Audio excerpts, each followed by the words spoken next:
as that freedom so that we do not need these papers they call visas, what have you. You are the hope of Africa.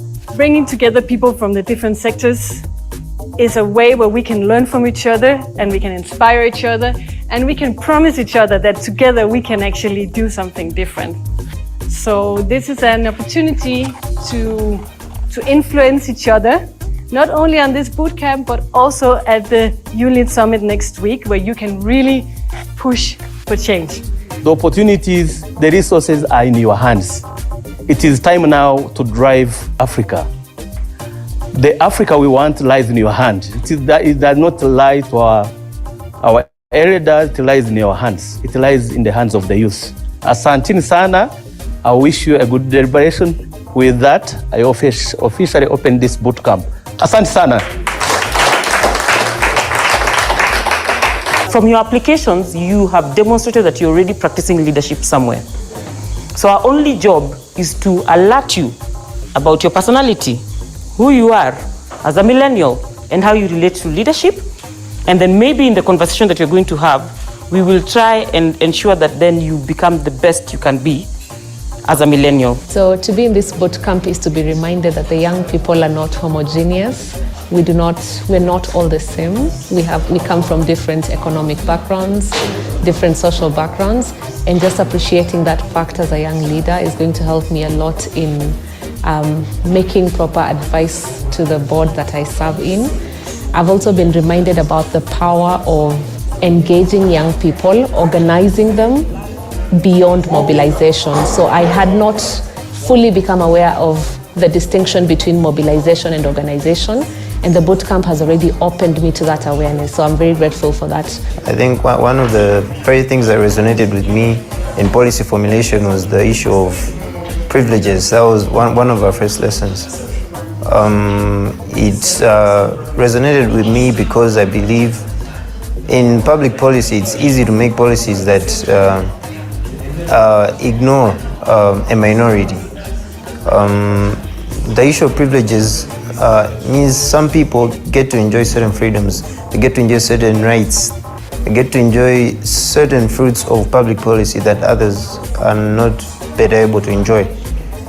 Going forward, in policy formulation, there's need to include people from different walks of life, people who enjoy different privileges. Within the boot camp, we're trying to see how can we harness this potential that Africa's young people have to move us into the future that we need. But on the side of the policymakers, we are hoping that this can create a renewed sense of trust and social contract, where the policymakers are able to understand the young people's challenges and the gaps there is, but also areas of how they can go back in their respective countries and create conducive environments where young people are able to thrive within their spaces.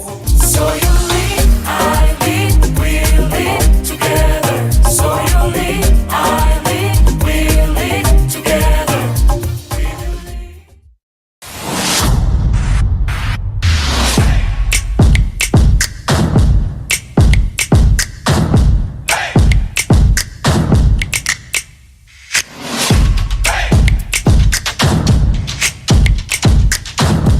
Today has been better than I expected it to be. And my major takeaway for today was a message to the youth. Stop agonizing and start organizing. There are resources at our disposal that we are not actually using. There's a lot to be done in African countries. There's a lot for the youth. Particularly, majority of us didn't know about the African Youth Charter. And when you're looking at it, it's like you're looking at a document that came out of the oven. You're looking at something new, but in real sense, it's been in existence. So today we were able to dissect the African Youth Charter. We looked at the strengths, the weaknesses, the opportunities that it accords the youth, and we were also able to get recommendations as to what do we do after this. A very long time, we as young people, we've always been asking what the government can do for us, what the private sector can do for us, but what is it that we can do as young people to put an enabling environment, if you like, or conditions for development, for participating in democracy, for these SDGs that are global, for our own Agenda 2063, for even your own national development plans. I was able to pick specifically about the Sustainable Development Goals and the Agenda 2063. We're looking at peace, justice, and sort of security for the African continent, right? But we're also looking at partnership for the achievement of this sustainable development goals in the Agenda 2063. So those are like, we're looking at what can we prioritize of all these agendas as young people, right? And I think I was personally able to take away the Agenda 16 of the Sustainable Development Goals, which actually speaks about peace, but also the Agenda 2 is on poverty, right?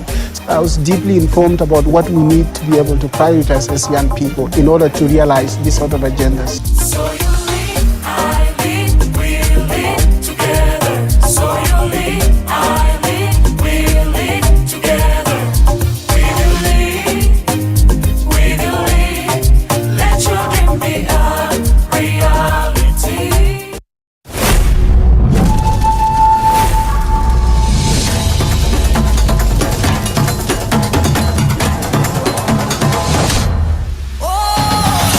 Times are changing, and Africa is now the world's youngest continent. Africa is the youngest continent. Majority of the population are under 35. What are we doing about the youth? Because the youth constitute one of the important pillars that we're focused on. Let me say the youth are not only the future of this region, but I believe they are the present and future. If we define what do we mean by young people, there is this external perception that young people are a homogeneous group. This is not the reality. We have also young people in vulnerable settings. We have young people with disabilities, and we have foremost young women. But again, a population that is ill-skilled and unemployed can be a demographic curse. So this is the challenge. But the opportunity is in us trying to convert this demographic dividend into opportunities. But also young people as being the largest population, they are our biggest asset. Because the richness of nations is not in stones, but in its people. It's never been more important to develop our youth into confident and transformational leaders that can navigate Africa through the incoming economic and political climates.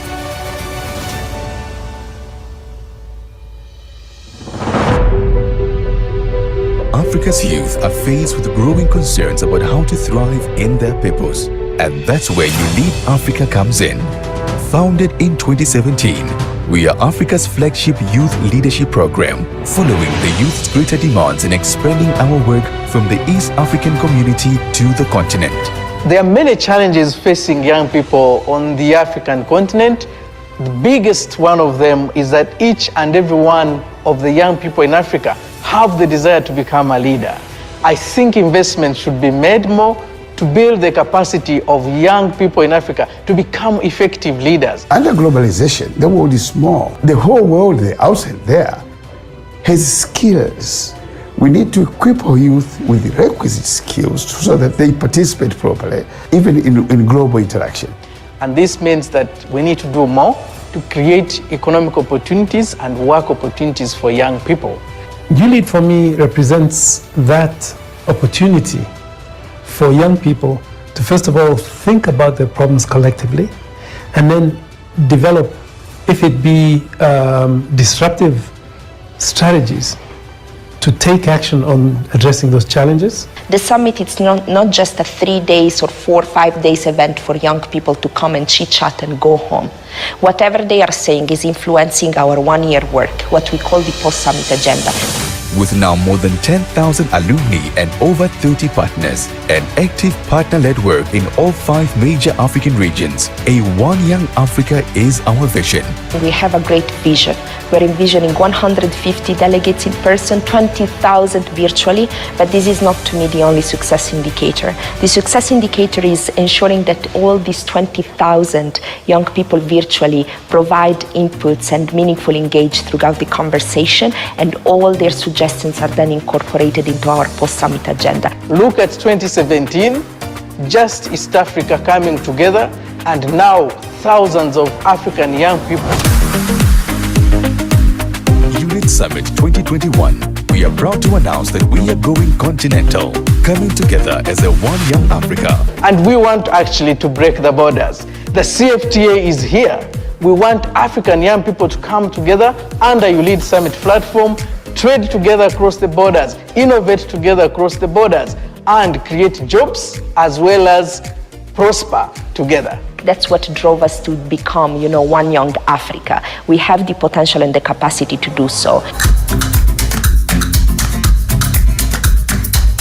From 8th to 12th November 2021, we are hosting Africa's largest hybrid summer ever with You Leads Africa's patron, His Excellency Jakaya Mrisho Kikwete, former President of Tanzania as Chief Convener, and Honorable Dr. Peter Matuki, the EAC Secretary General as Co-Convener. The theme is The Future of Africa, creating jobs, feeding and housing the world's youngest continent.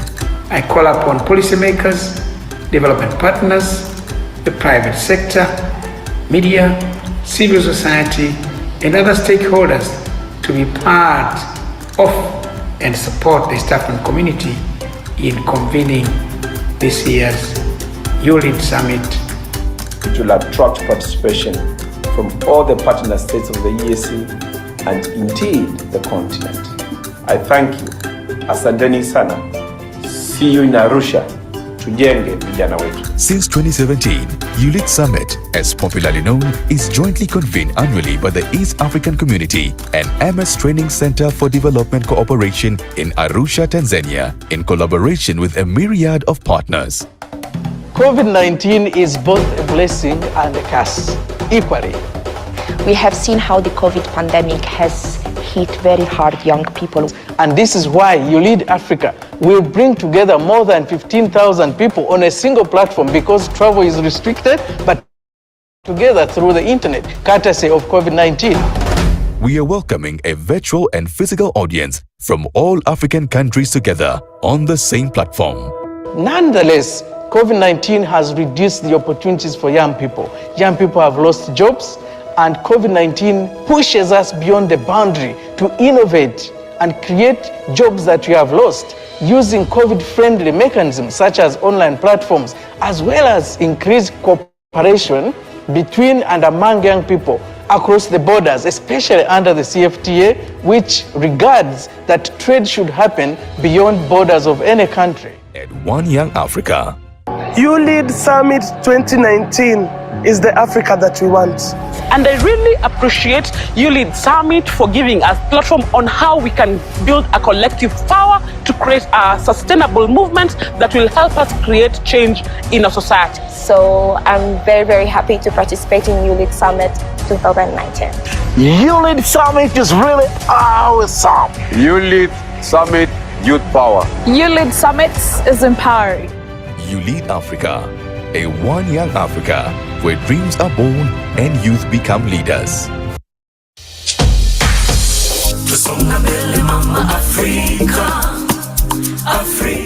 AFCFTA is a tool, we could say, that looks to see how Africa could unite economically, socially, politically.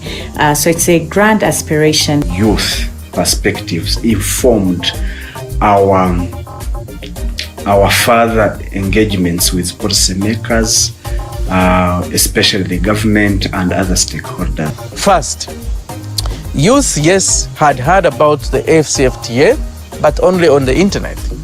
And they confessed that they had not been involved or got engaged in the process before. And therefore, they were not, they would say, we have heard about the AFCFTA, but we don't know it.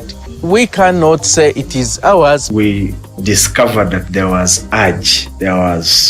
urge for more information. One of the major recommendations and outcomes of the study is that there should be an annual AFCFTA Youth Inclusion Index to measure how youth are participating, how their knowledge and interest levels are growing. And therefore, we had to find the young people where they are.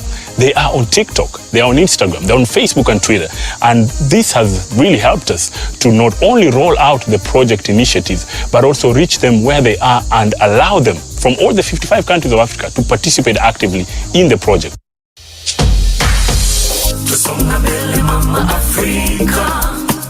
Afrika, tusonga mbele mama Afrika, Afrika,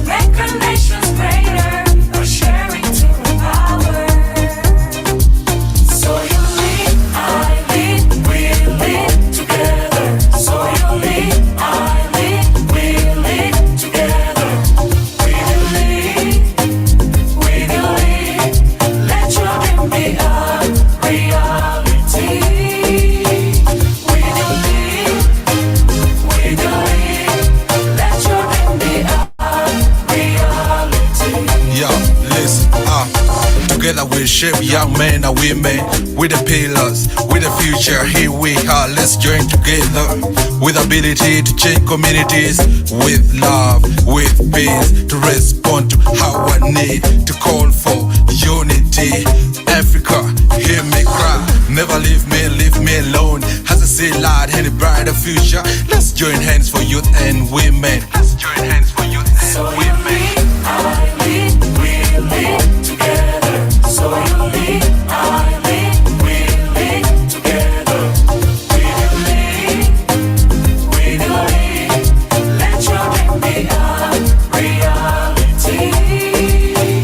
We will lead, let your dream be a reality.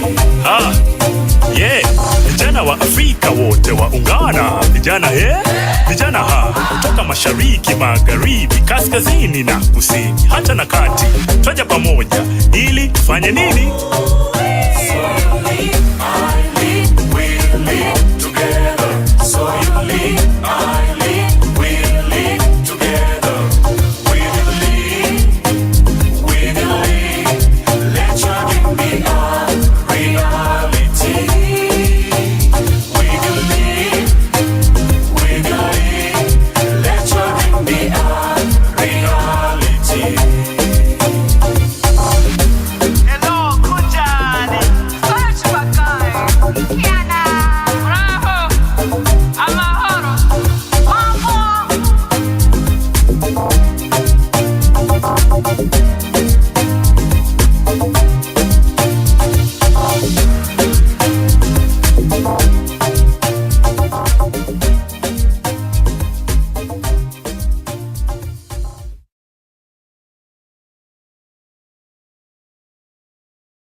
Hello. Hello everyone.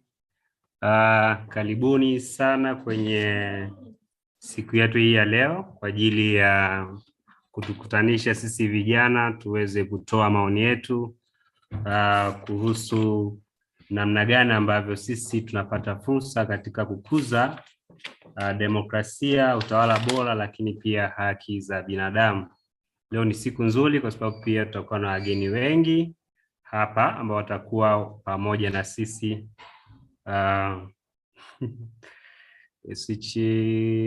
Okay, I will do that. Kuna giza kidogo hapa, naweza sionekane vizuri. But yes, nadhani naonekana kwa kiasi. Okay. Yes, tutakuwa tukijadili masuala haya kwa maana ya utawala bora, demokrasia pamoja na haki za binadamu.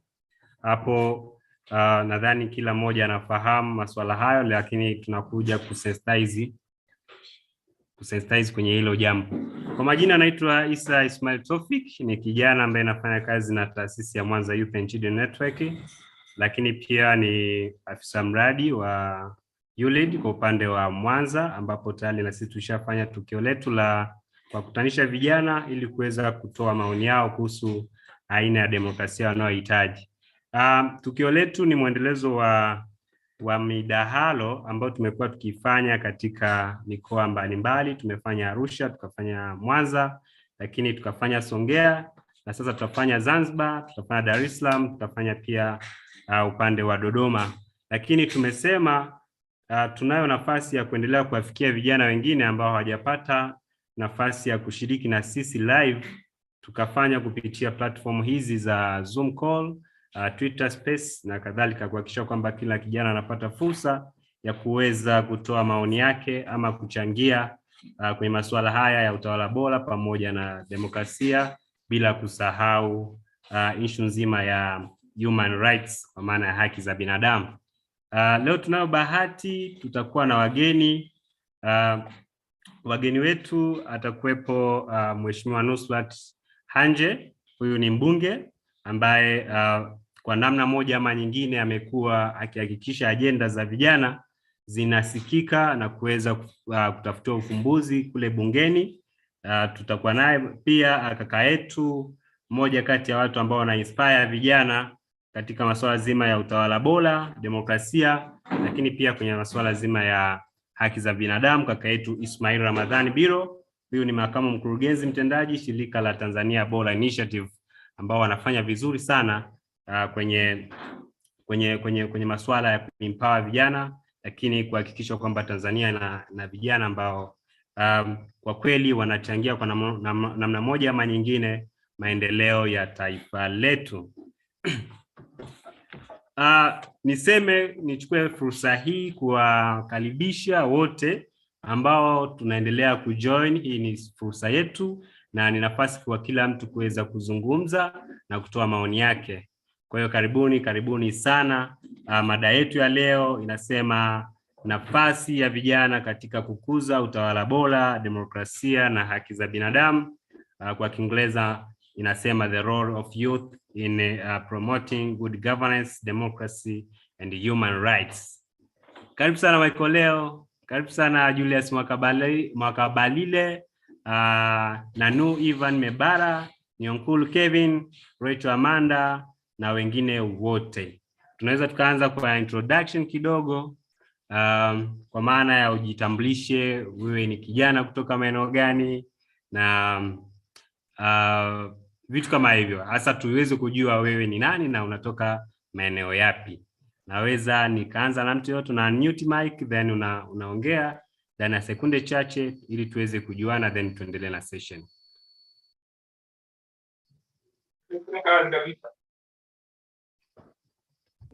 Karibu Julius. Hello, mnanisikia? Yes.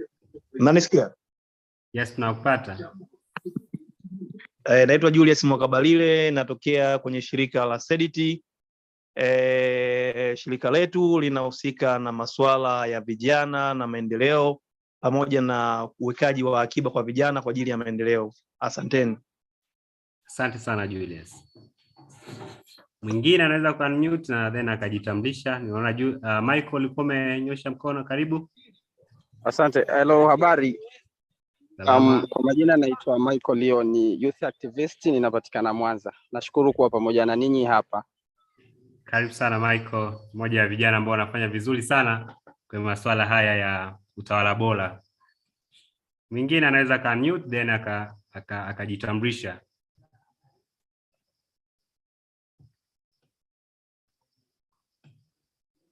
Namuona Eben Mzava pale. Karibu sana kaka. Hello, habari. Karibu sana. Safi kabisa.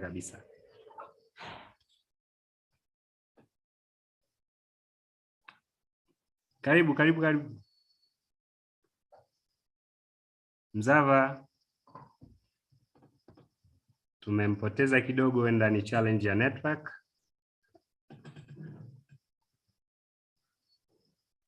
Yes, hello everyone, good evening.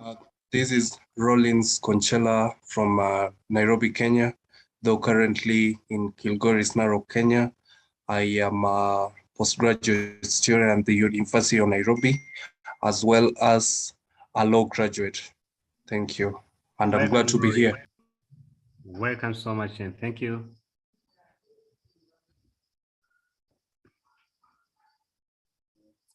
Yes, of course, we have different participants from different countries. We are free to use an kind of language, I mean English and Swahili, whatever the language that gives you a comfort. Another person, please, Lauren, can you mute your mic so as we can let another person to introduce.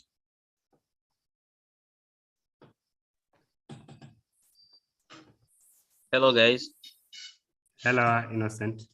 My name is Innocent from a youth-led organization called Diplomacy for Youth Development, which is based in Dar es Salaam. We actually do empower youth in the angle of diplomacy. So I'm happy to be here. Okay, welcome so much, Innocent. We are happy to have you on this session. Another person, please, so we can just rush so as we can start our session. Welcome, Kevin. If you have something, Kevin, karibu uweze kujiintroduce ili tuendelee.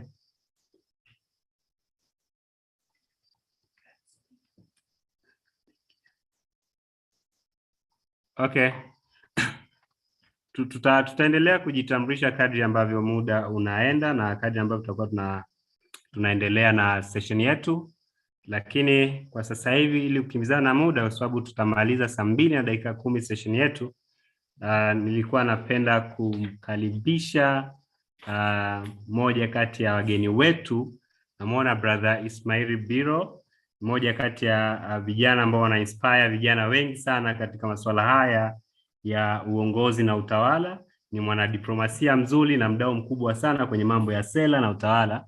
So we'll be having him and he will give us a short introduction about who he is actually and what kind of interventions he's just doing to make sure that youth are included in different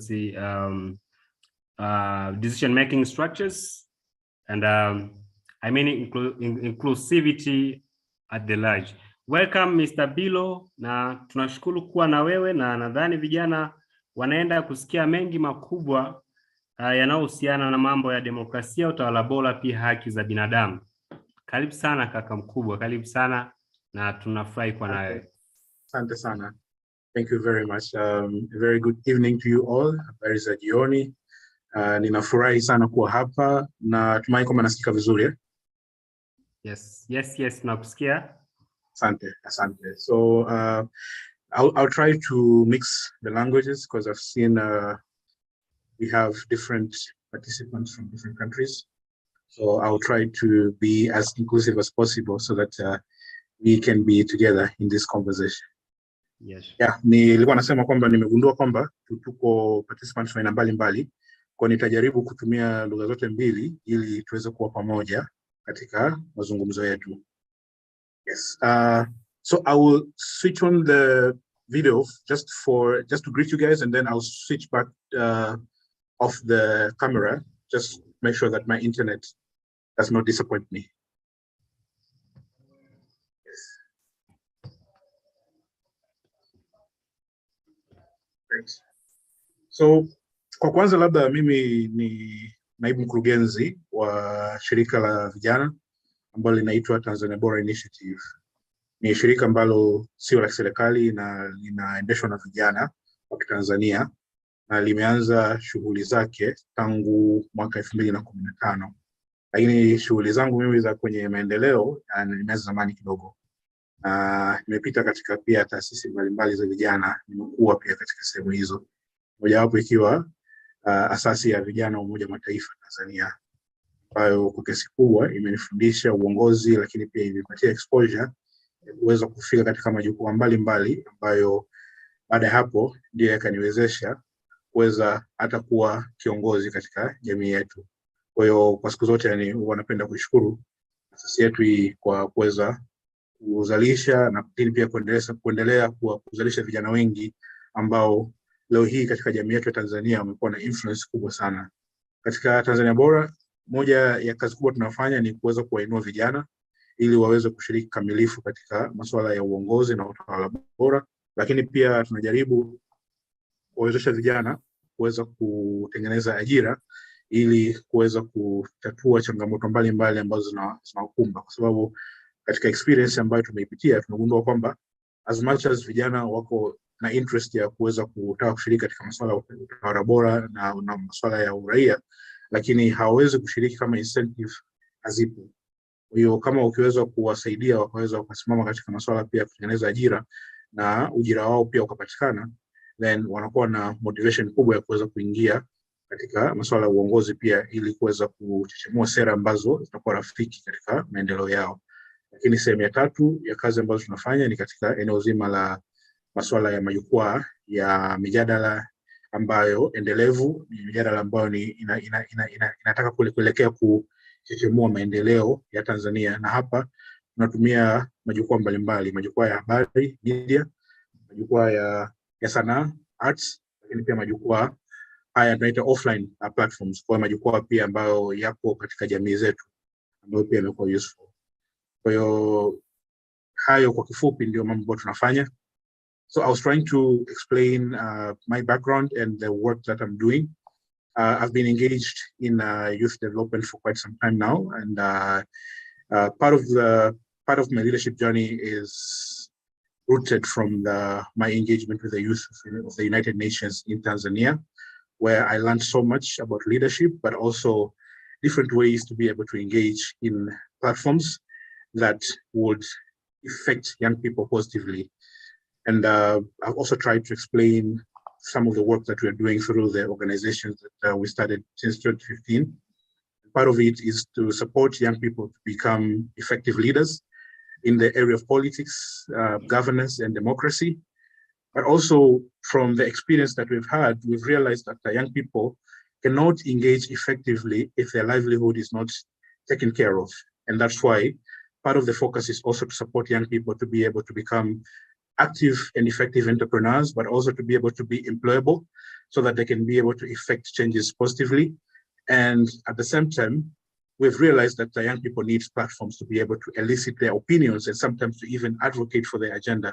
And that's why under the voice component, we work with young people in the area of media, arts, also using the offline platforms to be able to provide these avenues for young people to come together, discuss about their challenges, and also look into different opportunities and ways that they can be able to influence the government to be able to change the policies and positively affect them. So in a nutshell, that's what I'm basically doing.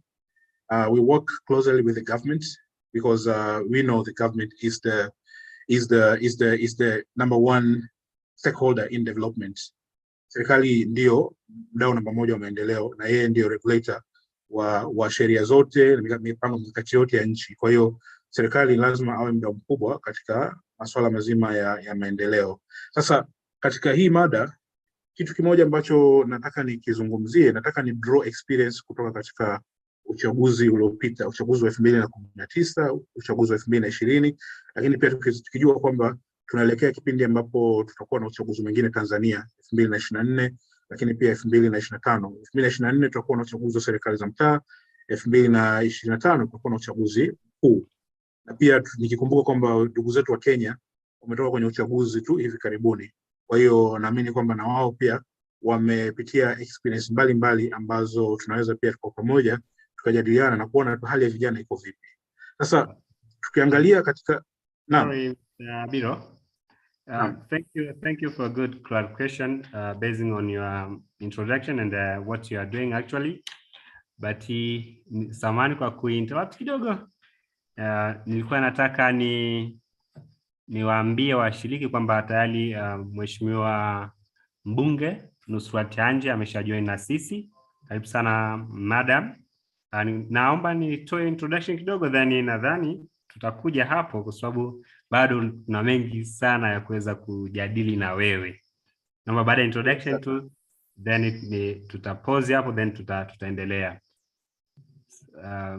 Just a few minutes. Okay, tunaye Madam Nusrat Hanje ambaye ni mbunge na ni kijana kweli, kwa sababu amekuwa akiguswa moja kwa moja na maendeleo pamoja na changamoto zinazowakumba vijana, na amekuwa akituzungumzia vizuri sana kule bungeni.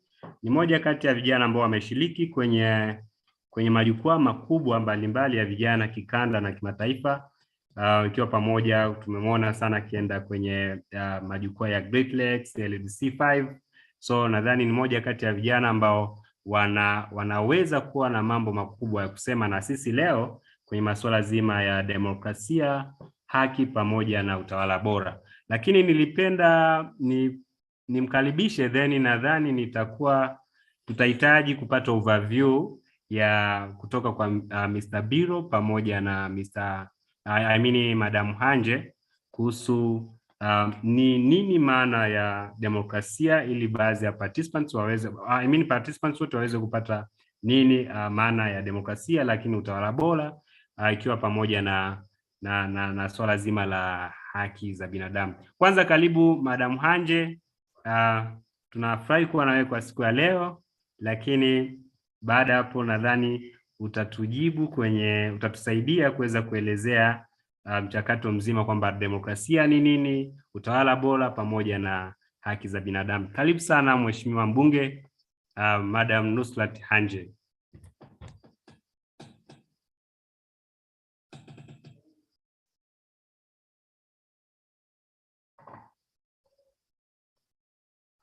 Hello.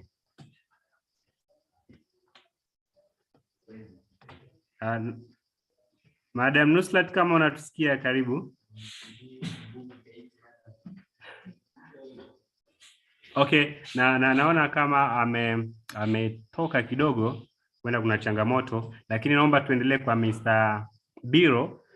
Kwanza atupe mchakato, maana sahihi ya demokrasia kwa namna anavyoielewa yeye, lakini utawala bora, nadhani baada hapo vijana tutakuwa tumepata mwanga kwamba leo tunazungumza vitu ambavyo viko katika muktadha upi. Karibu sana Mr. Biro, tuanze na hapo, then tutaenda kwenye pale ambapo tunaendelea na hapo. Karibu sana.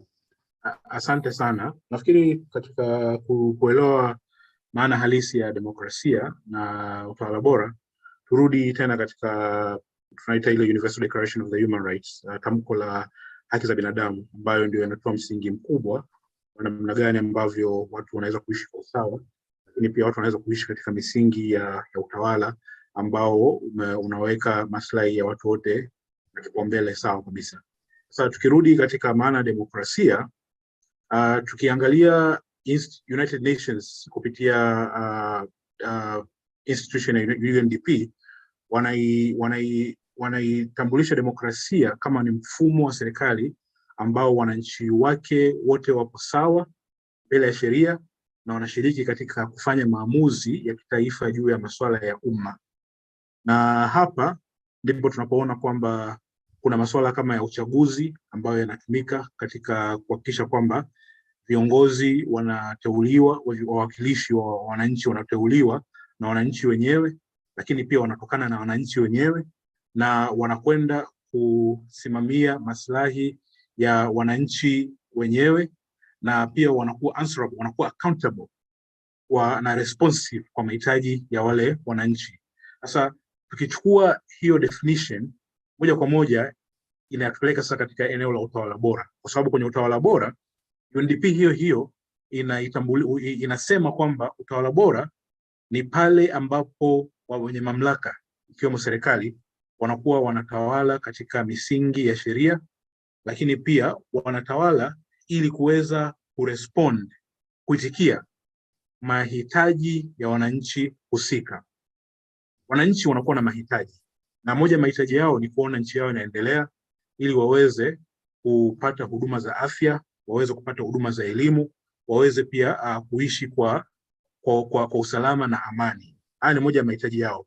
Kwa hiyo serikali inapokuwa inaweza kutoa huduma hizo na kuweka mipango mikakati endelevu ambayo moja kwa moja inawagusa wananchi wote na kuweza kuleta unafuu wa maisha, basi moja kwa moja serikali hii inakuwa pia imekaa katika misingi ya utawala bora.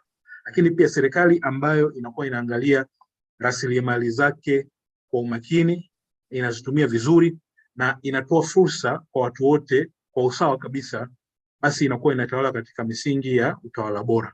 Kwa hiyo Ni lazima tufahamu hivyo, kwa sababu jamii yetu ina makundi mbalimbali. Ina makundi ya watu ambao wamesoma, ina makundi ya watu ambao hawajasoma kabisa, ina makundi ya watu waliokuwa mjini na watu waliokuwa vijijini, ina makundi ya wazee na makundi ya wanaume na wanawake, ina makundi ya vijana, ina makundi ya watoto, ina makundi ya watu wenye ulemavu, ina makundi ya watu ambao tunaoita watu wa asilia, indigenous people. Sasa hao watu wote utakuja kugundua kwamba wana interest tofauti, wana mahitaji tofauti, muktadha wao maendeleo uko katika hali tofauti. Kwa hiyo serikali ambayo inatawala katika misingi ya utawala bora na misingi ya usawa inakuwa inaangalia ni kwa namna gani ambavyo inaweza ikasaidia kuleta maendeleo ya makundi yote, lakini pia ikaweza kuwa responsive kwa mahitaji ya watu hawa. Lakini pia watu hawa wanapokuwa na maswali kwa serikali yao, kwa viongozi wao, basi serikali inakuwa mstari wa mbele kuweza kuyajibu yale maswali kwa kutumia data. Lakini pale ambapo kunaonekana kwamba kulikuwa na uzembe, basi serikali kuweza kuchukua wajibu, na wananchi pia kuweza kuwajibisha viongozi wao kupitia maeneo mbalimbali, ikiwemo katika eneo la uchaguzi. Na hata pale pia wananchi wanakuwa pia na haki, wanakuwa pia na uwezo wa kuweza hata pia kwenda kushtaki serikali katika mahakama. Lakini pia serikali ambayo inakaa katika utawala bora ni serikali ambayo inaruhusu vyombo vya habari kuweza pia kupata taarifa za kuhusu masuala ya utawala na shughuli zote za maendeleo, na kuzitoa kwa wananchi bila kuwa intimidated, bila ya kuogopeshwa, na wananchi kuweza kupata taarifa hizi, na serikali pia kuweza kutoa ushirikiano kwa haya makundi, kwa sababu hivyo ndivyo ambavyo misingi ya demokrasia na utawala bora imejengwa. Na maneno haya pia yanakuwa confirmed na mmoja wa wasomi wa Kiafrika ambaye anaitwa Stefan Kumar, ambaye yeye ameandika vitabu vingi sana ambavyo vinahusia kuhusiana na masuala ya utawala bora na masuala ya demokrasia katika ukanda wetu wa Afrika, hususan kusini mwa jangwa la Sahara. Kwa hiyo labda nitaishia hapo kwanza,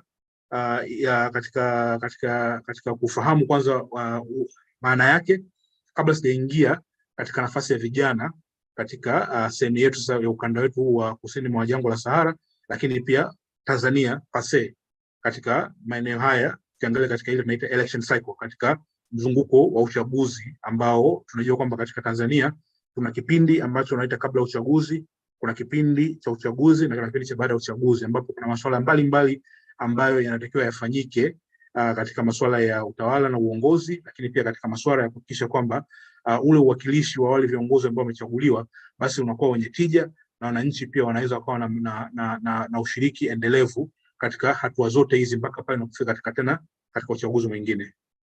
Asante.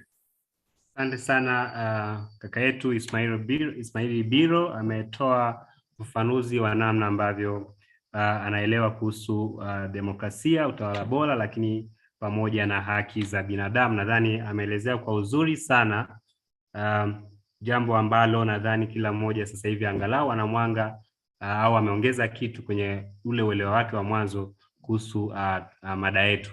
Lakini naona Mheshimiwa Nusrat Hanje amesha join.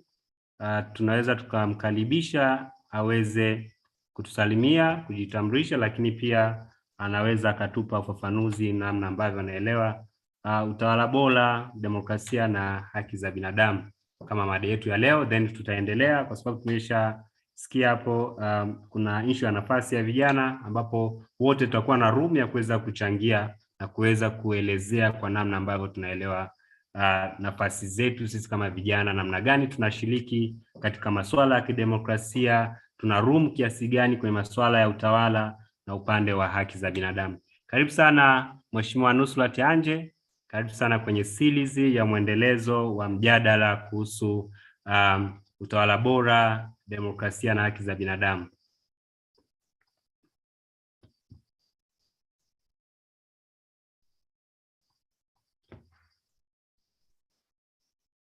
Mheshimiwa Nusrat Hanje. Habari watu wote kwenye jukwaa. Salama.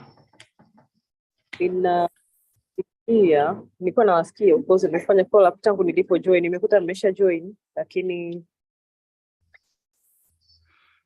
najua kama tumeanza ya budget na tulikuwa kwenye session ya budget.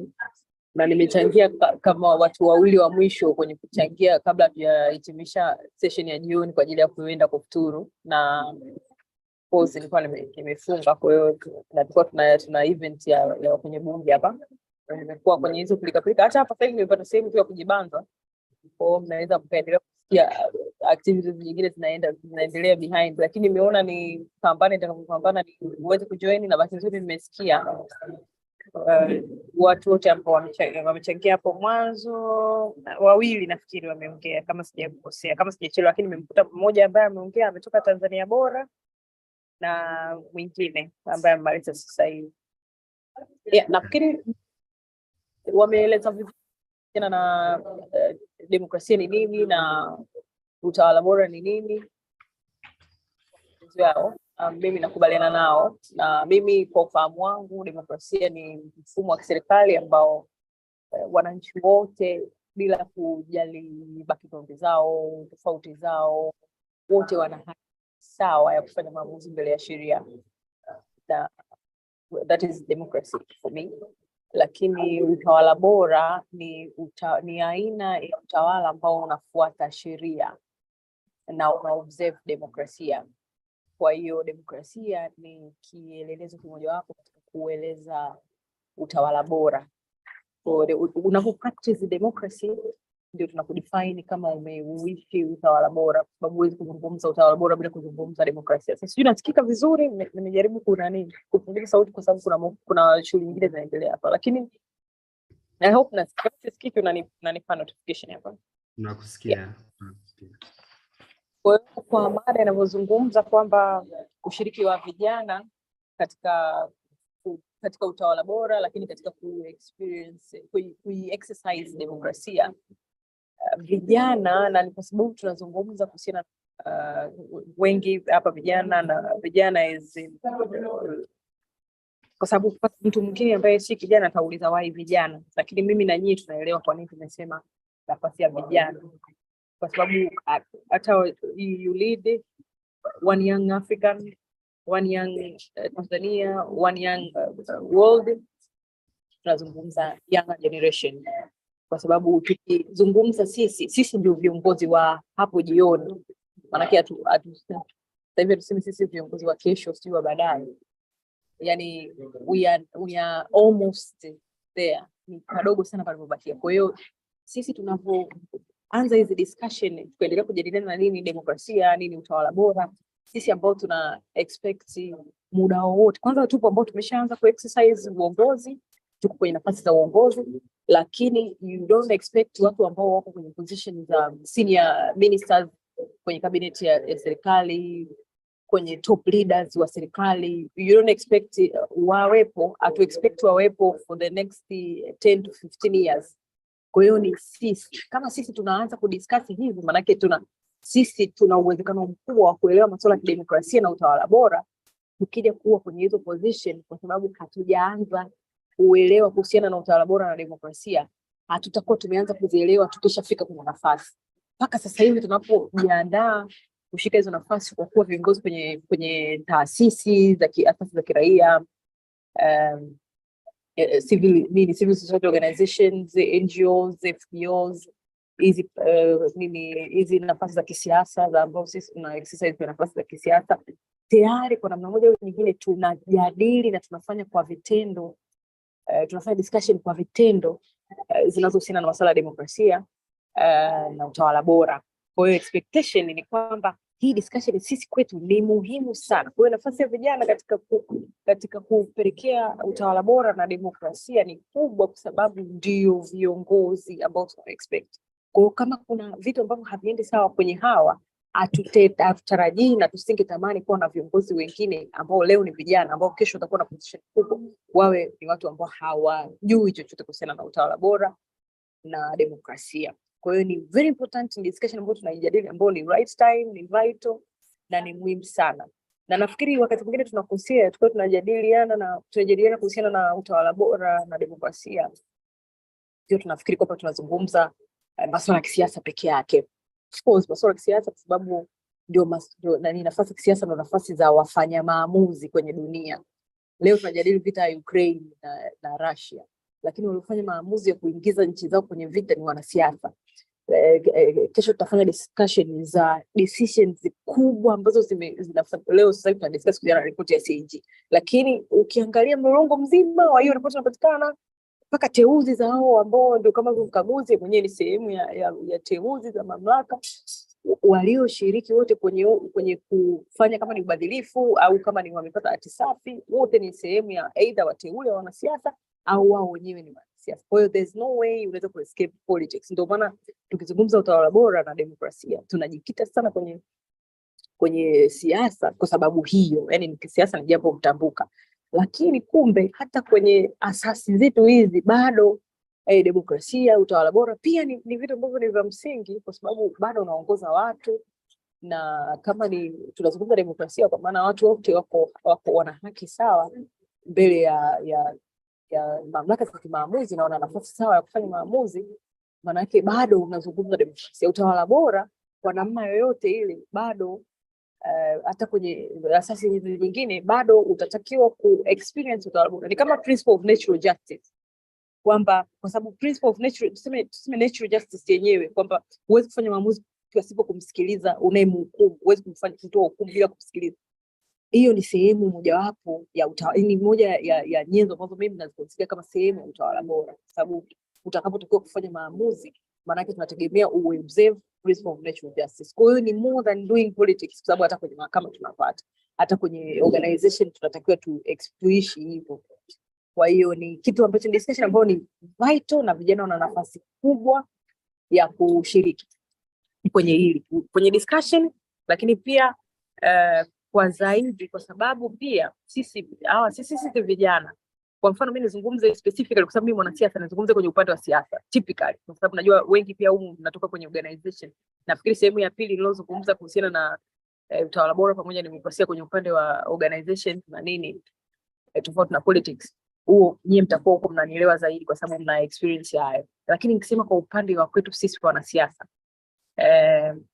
sisi vijana tumekuwa tunatumika kwenye vyama vya siasa kwa sababu tunaitwa, kuna sehemu wanaitwa baraza la vijana la chama cha siasa, jukwaa la vijana la chama cha siasa, umoja wa vijana wa chama fulani. Hivyo wote tunakuwa tuna zile youth leagues za political parties, tunatumiwa as wabeba mikoba wa viongozi kwa namna moja au nyingine, kwa sababu anayechagua wimbo tumekuwa tukitumika sisi vijana kuwa sehemu mojawapo ya uvunjifu wa demokrasia au viongozi kutokutekeleza sehemu ya utawala bora. Kwa namna moja au nyingine tunajua sisi jinsi tunavyo operate kwenye vyama vyetu, aidha kwa masuala ya rushwa, kwa sababu kama unashiriki kwenye uchaguzi na unatumia rushwa na umeshinda kwa rushwa, na mwingine unakuta kijana amebeba mikoba ya kubwa fulani ambayo mkubwa anagombea, na kuna kijana mwenzie ambaye hana fund lakini ana uwezo au na yeye ana haki, kwa sababu demokrasia na yeye ana haki ya kushiriki kisiasa, wewe ukatumika kama sehemu mojawapo kwa sababu ni mbeba mkoba, ukasababisha kijana mwenzako asishiriki kwa kufurahia haki yake ya kidemokrasia ya kushiriki uchaguzi. Kwa namna moja au nyingine na sisi tukawa tumeshiriki katika kutokuitekeleza demokrasia na kutokutekeleza utawala bora. Kuna hilo jambo linaweza kuwa sio fati kubwa sana, lakini ukweli ni kwamba sisi vijana tumekuwa tunatumika kama sehemu hiyo, kama mikoba. Pili, kama propagandisti, which is ni kazi ya political parties. Na ukinikuta na mimi niko kwenye mambo yangu huko ya politics, unaweza ukashangaa ninachokiongea pengine to some extent, kwa sababu politics na zenyewe zina game, yani ni games zake, na zenyewe zina nini, art ni sanaa, na zenyewe zina sanaa zake. Kuna vitu kwa sababu nafikiri sio muda sahihi kuvizungumza kwa hapa, lakini kwa namna moja au nyingine na sisi tumekuwa tunapelekea. Nafikiri ifike stage tu tunajadili kwamba huyu kijana ana uwezo. Demokrasia ni watu wachague mtu wanayemtaka. Kama wananchi wameona tunamchagua fulani kwa sababu tunamtaka na kura zimepigwa, sisi tunajua ndio vijana ambao tunabutuaga vituo vya kupigia kura huko ili tangazo ambaye hajashinda, kwa sababu wanaoenda kuforce huko matokeo ya tangazo au yasitangazwe au iweje ni sisi vijana, ndo wazee wa amsha. Kwa hiyo nashukuru Madam Nusrat, mheshimiwa. Samahani pia kukatiza, lakini kwa sababu ya muda nilikuwa kabla hujawabize tena, kwa sababu umesema hapo bado na michakato mingi sana hapo bungeni. Nashukuru kwa kutuwakilisha vizuri. Nadhani miongoni mwa mawazo ambayo umetoa yamegusa kwa namna moja ama nyingine vijana. Nilikuwa nataka pia niulize kabla sijamkaribisha Biro aweze kuelezea nafasi ya vijana kwenye kukuza demokrasia, utawala bora pamoja na haki za binadamu, kwamba tumeona kwa kiasi kikubwa vijana wanajitoa sana. Umesema tusitumike, of course ni jambo la msingi. Vijana wamekuwa wakijitoa sana kwenye kuchukua labda fomu na kuweza kugombea ngazi mbalimbali za kiutawala kwa maana ya ubunge na kadhalika, lakini tumeona kwamba baada ya michakato ya ndani mara nyingi vijana wengi hawafikii hatua ya kuwa candidate kwenye nafasi mbalimbali. Sasa na tulikuwa nataka kujua kwamba ni kwa namna gani sasa vijana kuna mazingira gani ambayo yanasababisha wao wasiweze kuexcel kwenye nafasi za kugombea nafasi mbalimbali za ubunge. Na tukiangalia wawakilishi wengi kule maeneo ya bungeni ni zaidi ya miaka 35, kwa maana wameshavuka kwenye age ya vijana. Changamoto ni ipi na ni nini kinatakiwa kifanyike ili waweze kupata nafasi ya kuweza kukaa kwenye vyombo vya maamuzi kama bunge na kadhalika?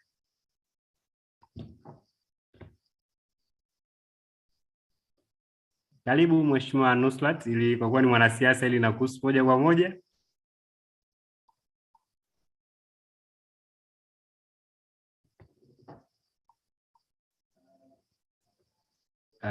Tumempoteza. Naweza nikalijibu hilo. Naweza kalijibu. Basi anajiweka vizuri. Mheshimiwa uko vizuri? Endelee. Kwanza naomba tafadhali mrudie. Alafu Okay.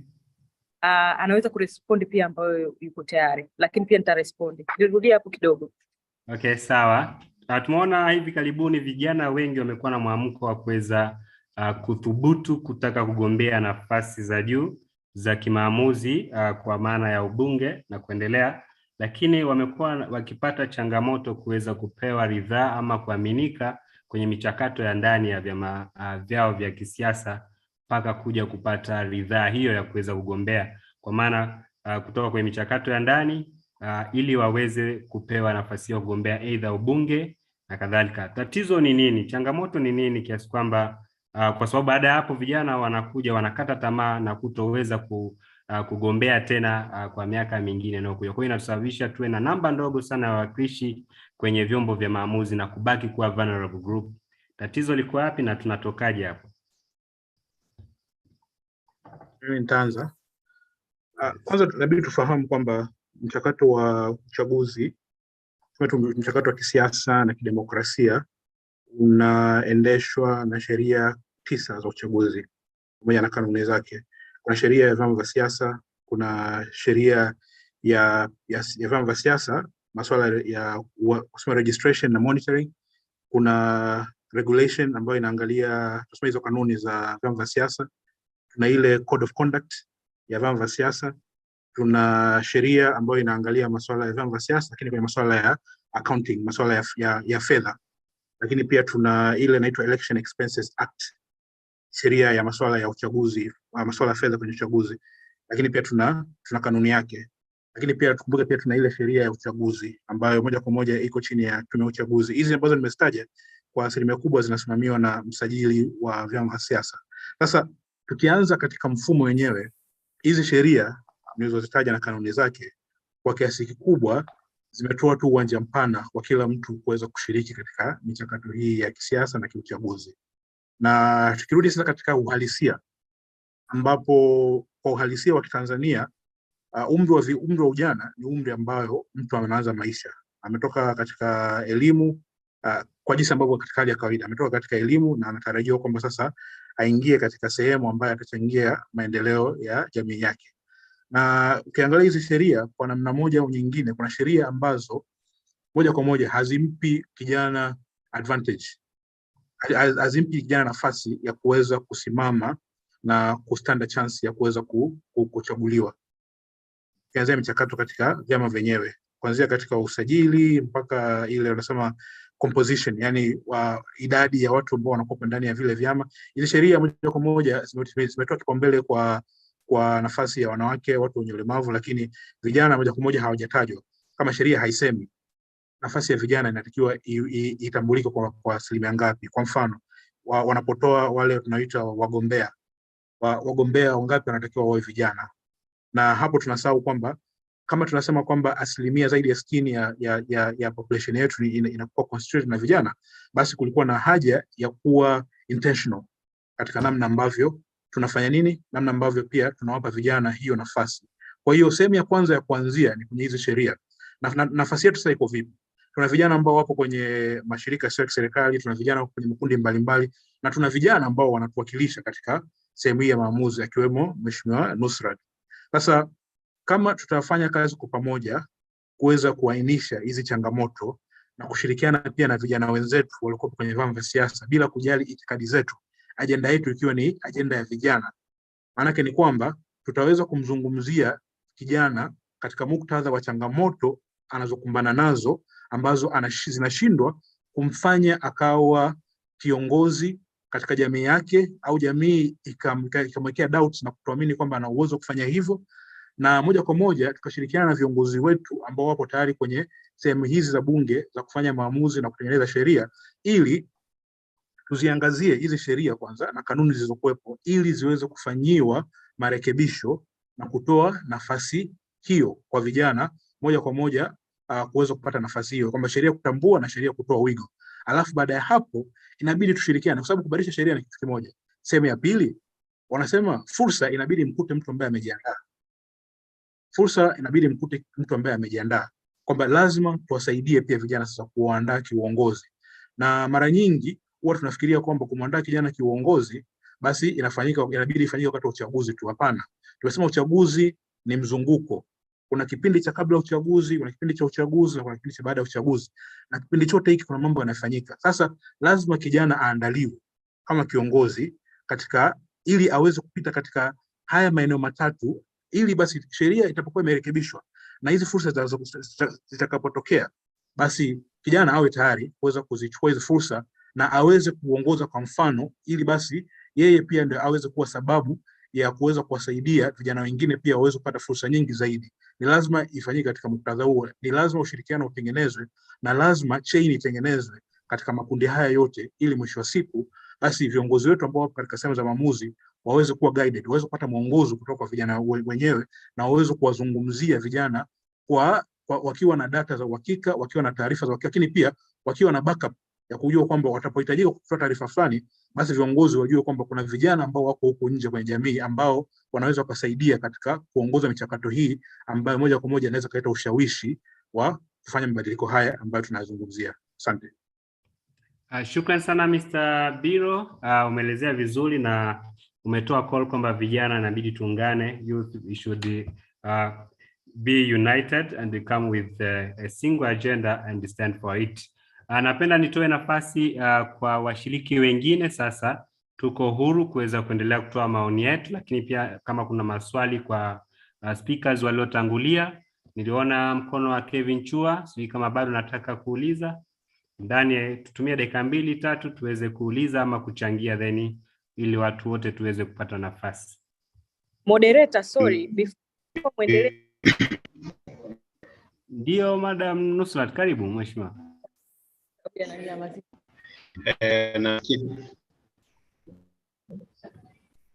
Mheshimiwa Nusrat, karibu. Kelvin Chua nasikika? Kelvin Chua nasikika? Sorry Kevin, watu msikilize mheshimiwa anataka kusema nini? Mheshimiwa karibu. Kwa sababu ulikuwa umeuliza swali mwanzo nikasema nitarespond, lakini aanze kurespond alikuwa ambaye yuko tayari muda ule, na nikakomba urudie, ndio nilikuwa naomba sasa ni respond kwenye swali ambalo umelipo. Labda pia vijana kutoka hapo nitakapoongea kama watakupo pale wana jambo la kuuliza wengine huko watauliza pia hapo. Nafikiri swali mlouliza kuhusiana na changamoto za vijana kushiriki siasa, labda kwanza ni swali sahihi kwangu, kwa sababu mimi ni miongoni mwa vijana hao ambao kwa kiasi fulani wakati naanza safari ya siasa by the bado naanza. Yaani mpaka sasa hivi bado, kwa sababu ni bungeni ndio na miaka 2.5 sasa hivi. Ndio mara ya kwanza kuingia bungeni, na mimi nimeanza kushiriki siasa nikiwa chuo kikuu mwaka wa kwanza chuo kikuu 2011 ndio nimechukua kadi ya chama, kadi ya Chadema, nimechukua for the first time. Na ukweli ni kwamba tukizungumza changamoto za vijana kushiriki siasa, lakini pia kwenye mabano tuweke changamoto za vijana wa kike kushiriki siasa, kwa sababu kama kuna humiliation kwa vijana general men na ke za kushiriki siasa, wanawake ni ×2. Kwa nafikiri nitaweka kwanza, nitazungumzia general alafu baadaye tutaje, kwa sababu kwa experience yangu mimi ni kijana wa kike ambaye kwa namna moja au nyingine nime experience kwa namna yangu ya tofauti, na najua vijana wengine wa kike ambao na practice politics inawezekana na wao kwa namna moja au nyingine wame experience. Kwanza, changamoto ya kwanza kwenye kushiriki siasa ili ashinde, kwa sababu kushiriki siasa ni zaidi ya kushiriki, kwa sababu otherwise utakuwa umeenda kwenye kura maoni na umepigwa. Lakini kushiriki na kushinda uchaguzi, kumekuwa kuna changamoto kwa vijana kwenye upande wa finance, pesa. Yaani jamii yetu bado inaamini ili wamchague mtu mbunge, diwani, lazima awe na pesa. Yaani kuna ukweli na ukweli wa kificho. Ukweli ni kwamba wananchi wetu bado wanaamini katika pesa, na vijana wengi sisi hatuna financial muscles. Kwa hiyo unakuta wengi tunashindwa na uchaguzi, kwenye uchaguzi, sio kwa sababu hatuna uwezo wa kuwa viongozi, lakini kwa sababu hatuna pesa. Mimi nakumbuka kwa mfano wangu mwenyewe 2015, kwanza nimemaliza chuo kikuu 2014, 2015 nikaingia mtaani, nikaanza kupractice real politics sasa. Tumegombea huku Kigamboni, nikawa katibu wa vijana wa wilaya Kigamboni, wa Bavicha wa wilaya Kigamboni. 2015 nikaingia kwenye uchaguzi kugombea ubunge. Nimeshindwa mimi kwa kura 11 tu. Aliyeshinda ni yule mama, kuna mama mmoja ambaye baadaye akaja kuwa mbunge maalum wa Kigamboni. Na nilikuwa the only young candidate, nina 25 years tu, sina gari, sina hata 100. Watu wamenipa gari. Nilikuwa kwenye kampeni kipindi gani nimeenda yani kwenye kampeni za kura maoni ndani kwa ndani. Nimeenda na gari 3 ambazo watu walinipa. Na walikuwa wanasema kabisa, yani huyu dogo, alikuwa anaita dogo. Huyu dogo hela ana. Ila msimpe maiki, yani ukimpa maiki karibu kura zote anachukua. Mimi nilichukua kura kwa sababu upande wa upinzani kidogo uwaga wanaangalia mtu ambaye ana uwezo. Wa upinzani nazungumza hivyo kwa experience. Ila Chama cha Mapinduzi bado, na labda nikisema chama itakuwaje, lakini kwa upande wa chama tawala, kwa sababu tayari nafasi zao ni, yani chama kishakuwa kina watu wengi, kwa hiyo kimefanya competition kubwa, kwa sababu imeonekana kama ni rahisi kushinda kwa Chama cha Mapinduzi kwa sababu wanamiliki dola. Ndio maana imekuwa na competition kubwa. Chama kiko kina competition kubwa, ndio yani kama vile the higher the demand, the higher the price. Ndio inavutia. Kwa wajumbe wanapandishwa bei na competition za wagombea. Sababu mgombea atakuja, wewe utasema sitoi pesa, mwingine anakuja na wapa 20,000, unaona huyu kanipa hela, jamani mimi 20,000 hii siwezi kuchukua hela mtu afu nimsaliti, umepigwa. Sasa bado ni discussion ni nini changamoto kwa vijana wengi, kwa sababu at the time ujana miaka 35 nchi yetu bado ina matatizo ya kiuchumi to an extent. Miaka 35 bado, yani below 35 kijana anakuwa bado, wengi wetu vijana wa Tanzania wa kawaida ambao hatujatoka familia bora, unakuta bado hatuna muscles za kiuchumi, tunapigwa kwenye uchaguzi. Sio kwa sababu hatuna uwezo, ni kwa sababu hatuna uwezo sio kwa sababu hatuna uwezo wa kiuongozi. Hoja tunajenga, tunaweza kujieleza, tunaweza kutetea watu, tunajua matatizo ya watu, tunaweza kujitoa, lakini hatuna pesa. Kwa hiyo hilo ni changamoto. Lakini changamoto ya malizia kama mmoja tafadhali. Haya, okay. Changamoto ya pili tuseme, katiba yetu haina provision ya viti vya vijana. Kwa sababu tungekuwa tuna katiba ambayo inatulazimisha kwamba kuna viti 10 vya vijana, vyama vya siasa vitatoa vijana 10 wataenda kushindana vijana kwa vijana. Hizo nafasi ni lazima ziwe za vijana below 35 bungeni, ambao kama nchi nyingine kama Uganda wana represent vijana, yani ambazo nafasi zitagombaniwa na vijana. Kama ni za wanawake wanaenda kugombania, yani kwenye kura ya maoni, mnapigwa kwenye kura ya maoni, mnaenda kwenye uchaguzi wa nje, mnashindana jukwaani kijana kwa kijana, atakayechaguliwa na vijana wengi ndio ameshinda. Kwa hiyo tukibadilisha katiba tuweke provision ya viti special, sio maalum, ni viti ambavyo vitapigiwa kura za vijana. Maalum kabisa kwa vijana peke yao. Ili chama cha siasa vyote vitoe vijana below 35. Lakini jamii bado haiamini katika vijana, unaona wewe una experience gani sisi kukucha. Kwa hivyo vote. Labda kama baadaye nitapata muda nitazungumza sasa nini tunaweza tukafanya kwa ajili ya. Sawa, shukrani sana Mheshimiwa Nusrat Hanje. Amezungumza mambo makubwa, uchumi ni tatizo, lakini tatizo pia katiba haijampa nafasi kijana kwenye masuala mazima ya kushiriki katika uchaguzi. Kevin Chua, naomba unaweza kuzungumza ndani ya dakika moja ili wengine pia wapate nafasi. Karibu. Then Julius Makabali nadhani utafuata. Kevin Chua. Kama hayuko tayari tuendelee na Julius. Julius, karibu. Asante. Nasikika. Yeah. Asante. Yeah. Naweza nikaendelea? Endelea dakika moja tafadhali. Na kwa majina naitwa Julius Mwakabalile, kama nilivyojitambulisha awali natokea katika shirika la SEDT. Nikienda moja kwa moja kwenye suala ambalo liko mezani, kwa nini vijana wengi hatupewi nafasi?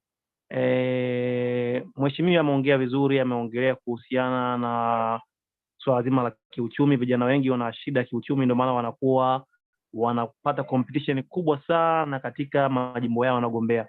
Lakini mimi naomba nijikite kwa sisi vijana. Kwa sisi vijana wengi hususan waliomaliza chuo wana changamoto kubwa sana. Vijana wengi wamebezi katika mfumo ule ambao tunaongea kwamba ni waongeaji wazuri, tunaweza kupanga mipango mingi, lakini je, sisi ni watendaji? Tunakuja kuangalia vijana wengi sio watendaji. Sisi sio watendaji. Mimi nilikuwa na shauri sisi vijana ambao tunatarajia kugombea na kuwa viongozi wa baadaye, basi tubadilike, tuangalie tukipewa nafasi tunafanya. Kuna baadhi ya sehemu vijana wanapewa nafasi, wanaaminiwa, lakini madaraka wanatumia vibaya.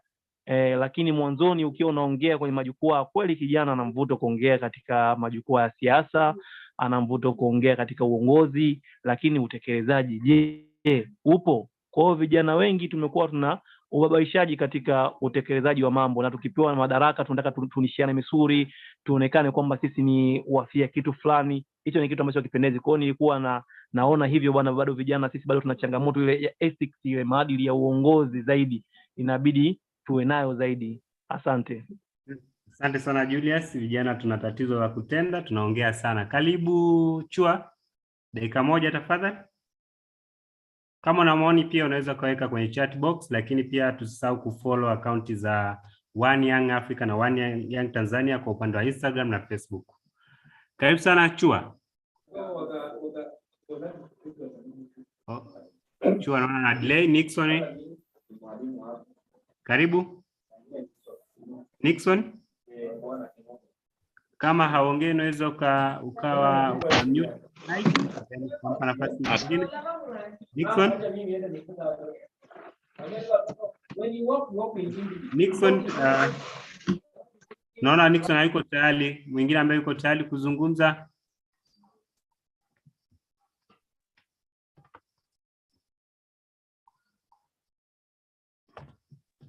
Hello. Hello, karibu. Naam, okay, mimi naitwa Eben Mzava na ni balozi wa vijana wa Jumuiya ya Afrika Mashariki.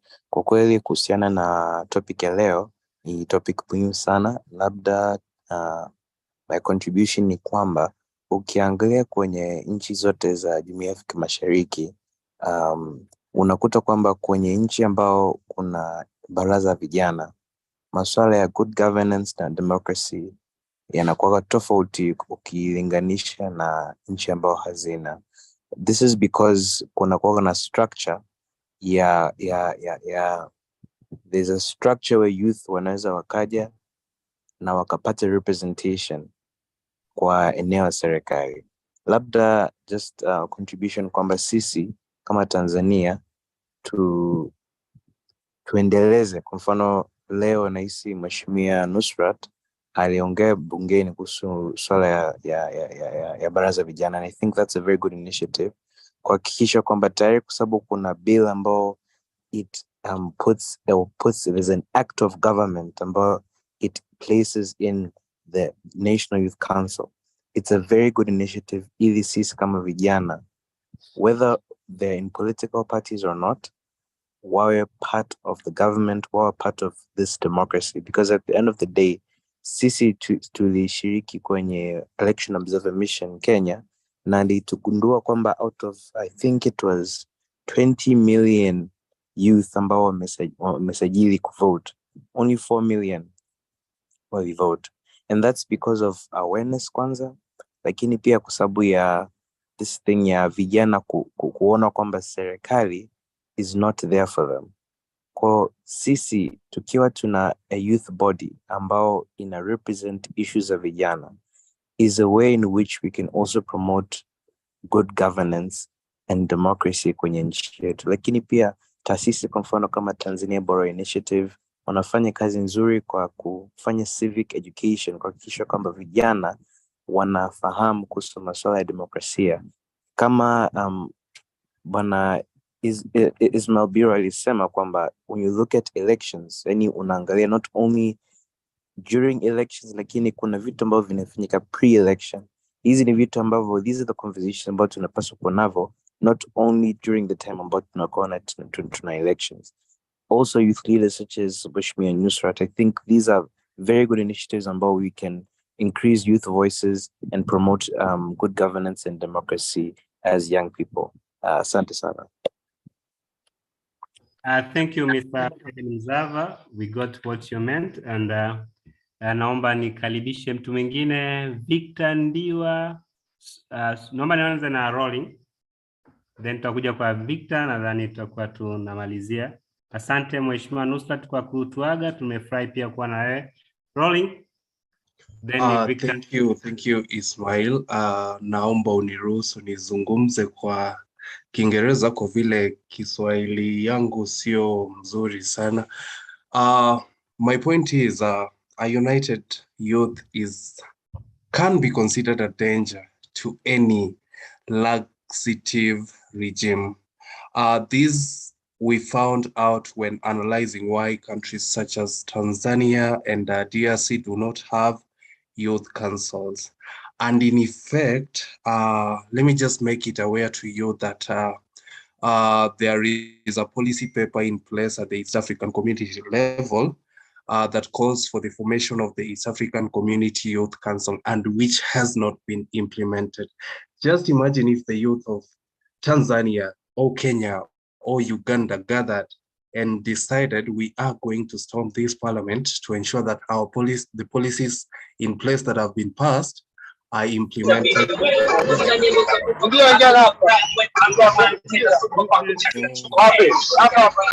Justus, unaingilia kidogo. Very well. Thank you. And another one, just to commend you, Madam Nusrat, for having taken up the issue of Tanzanian Youth Council, because it was also an impediment for the formation of the general body that seeks to be a policy voice for the youth within the East African community at large. My other point is on human rights. As a youth, do not be an impediment to the attainment or achievement of the human rights of another person. Another one, please just show up. Nusrat has said she did not have financial resources or the financial muscle to fund her campaigns, but people still believed in her that she was only beaten by about 10 or something votes. If you show up to vote, and as Ibn Mzava has said, us as Kenyan youth, we quite did not show up with our numbers to participate in the electoral processes. So my rallying call is that we show up, participate in these processes, elect our own, and finally become even presidents who said we are limited in any way. Thank you so much for the opportunity. Okay, thank you very much. You are out of the time. Na tunashukuru sana kwa kila mtu kuwepo hapa. Naomba ni tulikuwa tumeplan saa 2:10 kumaliza, lakini naona mikono ni mingi, maana yake mada yetu imekuwa very tangible, na nadhani tutaendelea kupata nafasi zingine kwenye dialogue zinazoendelea ikiwepo physical. So endelea kufuata, kufollow hizi akaunti zetu za One Young Tanzania and One Young Africa kwa ajili ya kupata update ni lini mkoani kwako tukio letu tutafika, lakini pia hizi online meetings. Naomba nitoe nafasi kwa mtu wa mwisho, Victor Ndiwa. Karibu sana. unaweza kaweka pia komenti zako hapo kwenye box kuhusu nini unafikiria kutokana na mada yetu. Victor Ndiwa.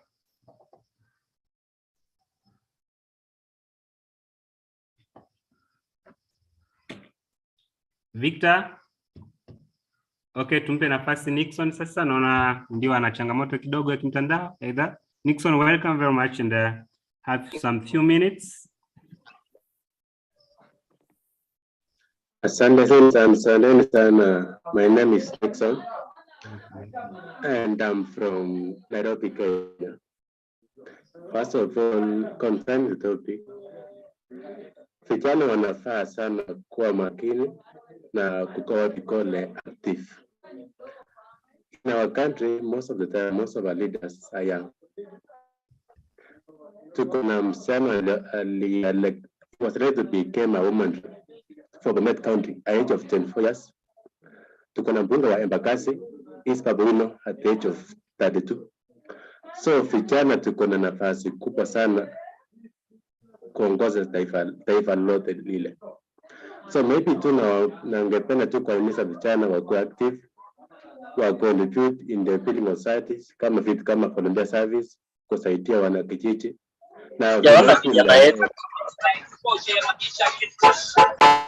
Sorry, Eustace, can you mute your mic?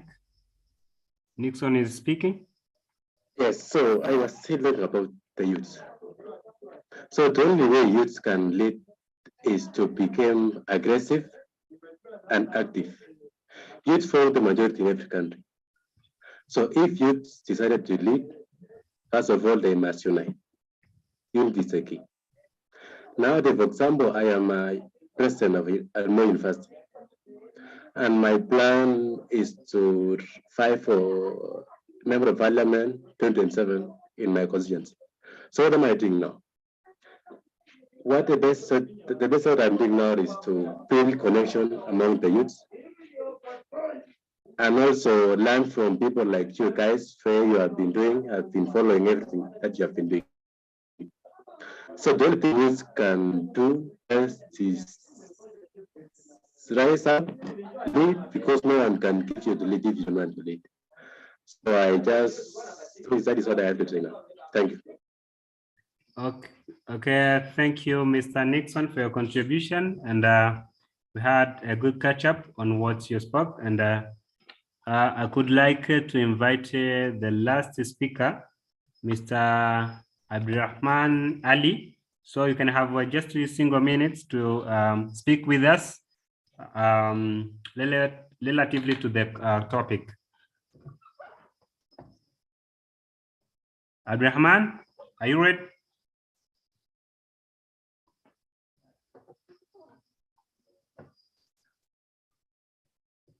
Abdurrahman, unaweza kaongea? I think ana challenge ya network. Yes, mada yetu ilikuwa nzuri na ambayo kwa kweli kwa namna moja ama nyingine vijana tunahitaji kuendelea kupata nafasi kama hizi. Tunashukuru sana kwa ULED Africa na ULED Tanzania pamoja na US Embassy kwa kutupa hii platform ya sisi vijana kuweza kukutana na kuzungumza kuhusu masuala mbalimbali ambayo yanatuhusu hasa kwa masuala mazima ya demokrasia.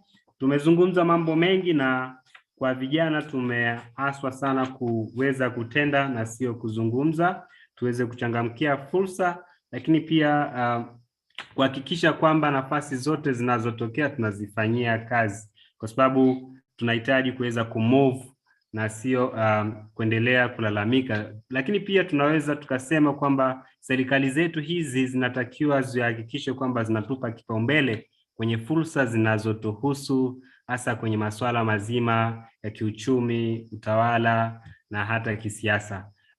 Nimefurahi na tunafurahi na kushukuru kwa kuweza kuwa pamoja na nyinyi, lakini hatuishii hapa, tutaendelea kuwa na mijadala mingi sana.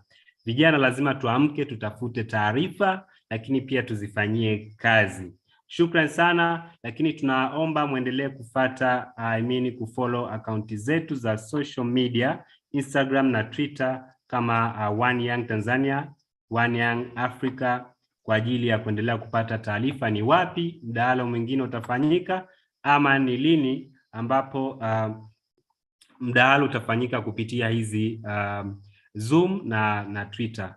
Karibuni sana, tunashukuru kwa uwepo wenu na tumepata mawazo, naomba tukayatumie na kufanyia kazi, lakini pia tuwe mabalozi kwa vijana wenzetu huko kuhakikisha kwamba vijana idadi yetu kubwa tunaitumia vizuri kuhakikisha kwamba nchi yetu na Afrika nzima inapata maendeleo kupitia sisi. Sisi ni wengi na tunaweza kama tukiamua kuanza kutenda leo, hasa kwa kufanya advocacy, lakini pia kushiriki moja kwa moja kwenye michakato mbalimbali ambayo tunapewa fursa hizo.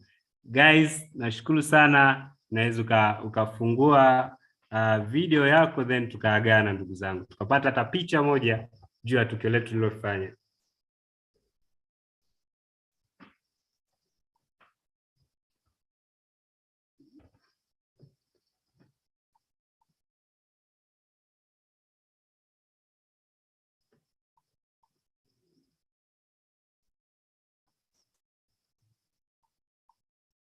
Okay.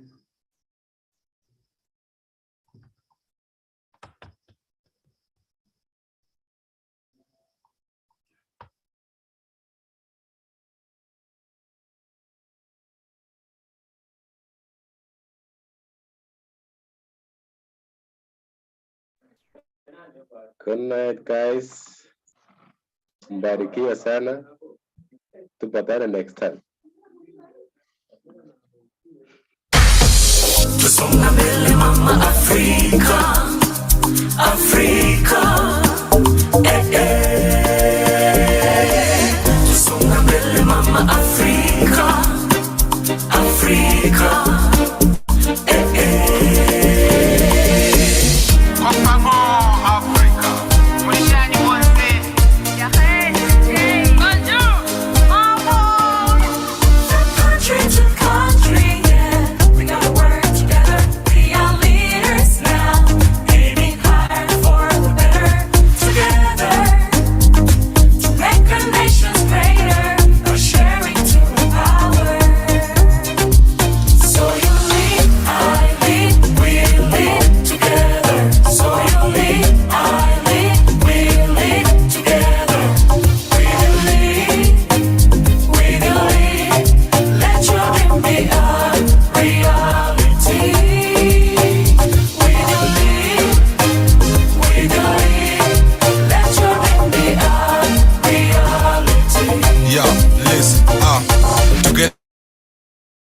we shape young men and women with the pillars, with the